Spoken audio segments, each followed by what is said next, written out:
Episode 3 of The Exquisite Corpse Adventure. This chapter is entitled, What Else? The Found Clue, by Kate DiCamillo. It was Boppo, of course. His hair was standing up on top of his head in a way that was not at all attractive. It made him look quite mad. "You should do something about your hair," said Nancy. "It makes you look crazy." "I am crazy," shouted Boppo. "Plus, I just walked sock-footed over an ominous gorge. It's enough to make anyone's hair stand on end." "I can't believe you followed us," said Nancy. "The stealth, the daring." "Yes, well," said Boppo, "I have some advice for you. Never underestimate a clown." "What's that noise?" said Joe. "Do you mean that tick-tick-ticking?" said Boppo. "Yes," said Joe. "I hear it too," said Nancy. "I thought you kids might like a little show," said Boppo. "No, thank you," said Nancy. "It's dark, and we're in a hurry." "Oh, everyone has time to be entertained," said Boppo. He laughed and put a hand in one of his pockets. "You're not going to juggle, are you?" said Joe. "Please don't juggle," said Nancy. Nancy, you will remember, is highly moral, and highly moral people find juggling objectionable. "You don't have time to juggle," said Joe. "We called the authorities. They're on their way. You're in big trouble, Boppo." "Oh, I think not," said Boppo. "Watch very carefully now, dearies. Don't take your eyes off your friend Boppo." Boppo pulled a meatball from his pocket. "Oh, I hate it when you juggle meatballs," said Joe. "It's so boring." "And messy," said Nancy. Boppo pulled another meatball from his pocket. "Shh," he said. "Keep your eyes on the clown." He reached into his pocket a third time, and he pulled out a ticking, humming thing. "It's a bomb," said Nancy. "I guess you can't say juggling is boring now," said Boppo. "Can you?" The clown began to juggle the two meatballs and the bomb. "Oh, Joe," said Nancy, "what should we do?" "Let's be patient," said Joe.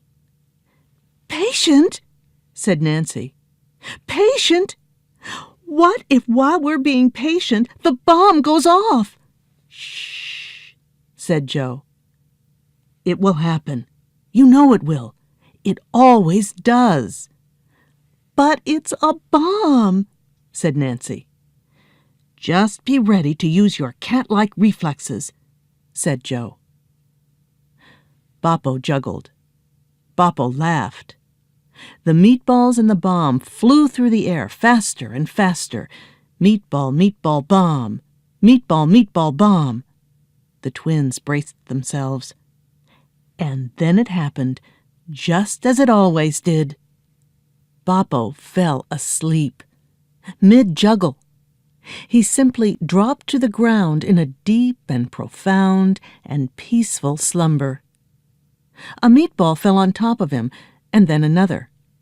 But before the bomb could hit the ground, or the clown, Nancy, oh, brave, moral Nancy, made use of her cat-like reflexes and reached out and grabbed hold of it. "Good job, Nancy," said Joe.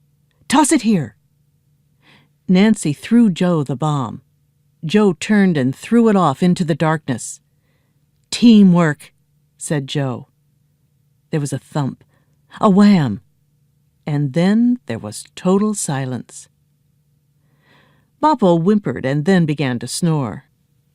"Narcoleptic clowns are a really sad phenomenon," said Joe. He bent over Boppo. "What are you doing?" said Nancy. "I'm searching his pockets," said Joe. "Oh, Oh, but Joe, that's not moral. Joe pulled several red noses out of the clown's pocket. The noses were followed by a rubber rat. The rubber rat was followed by a book of poems by Edna St. Vincent Millay.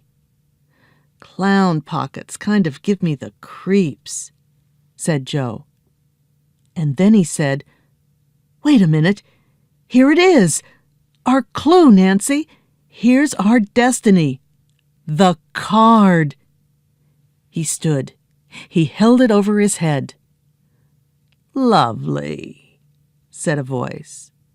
"Just exactly super-de-duper. I'll be taking that then. Such helpful children." This concludes Episode 3. Okay, now it's time for you to complete your reading journal. You have the title in front of you. As well, I want you to indicate the setting, the characters, and write a brief summary of the plot.